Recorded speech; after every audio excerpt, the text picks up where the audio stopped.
Welcome to my channel Jashnasri here. నేనైతే ఈరోజు మీకు వెరీ సింపుల్ మెథడ్లో క్యాలీఫ్లవర్ పికిల్ అయితే చెప్తున్నాను. అసలైతే నేను చేద్దామని అనుకోలేదన్నమాట. జనరల్గా క్యాలీఫ్లవర్ తెచ్చాను, అది పాడైపోతుంది, కర్రీ ఇష్టం ఉండదని చెప్పేసి పాడు చేయటం ఎందుకని పికిల్ చేద్దామని అయితే చూస్తున్నాను అనమాట. దీన్ని క్యాలీఫ్లవర్ని శుభ్రంగా బాగు చేసేసుకున్న తర్వాత మంచిగా హాట్ వాటర్తో క్లీన్ చేసుకోవాలన్నమాట. హాట్ వాటర్ కానీ కూల్ వాటర్ కానీ. నెక్స్ట్ కొంచెం వాటర్ తీసేసుకొని దాన్ని అయితే బాయిల్ చేయనమాట. కొంచెం ఎక్కువ ఏం కాదు, లైట్గా బాయిల్ చేస్తే సరిపోతుంది. బాయిల్ అయిపోయిన తర్వాత పక్కకు తీసేసుకోవాలి. పక్కకు తీసేసుకున్న వాటిని సన్లైట్లో కానీ ఫ్యాన్ కింద కానీ ఎండబెట్టచ్చు. బాగా డ్రై అయిపోవాలి, కొంచెం కూడా తడి ఉండకూడదు.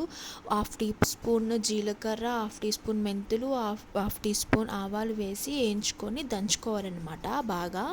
నెక్స్ట్ ఈ డ్రై అయిపోయిన వాటిని ఒక బౌల్లోకి తీసుకోవాలి. ప్లాస్టిక్ బౌల్లో కానీ గ్లాస్ బౌల్లో కానీ తీసుకోండి.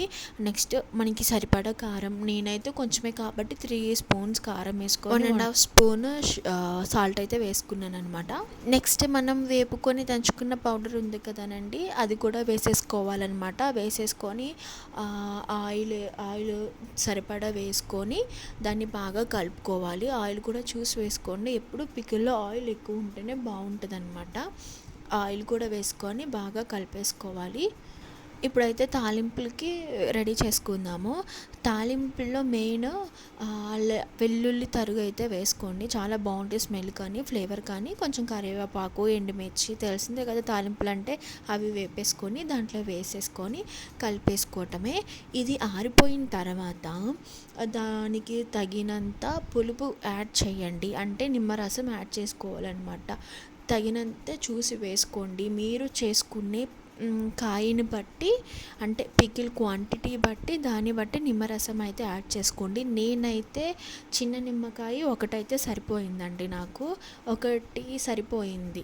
కరెక్ట్గా పులుపు కానీ అది కానీ సరిపోయింది నాకు. అంతే సింపుల్గా వెరీ ఈజీగా రెడీ అయిపోయిందనమాట క్యాలీఫ్లవర్ పికిల్.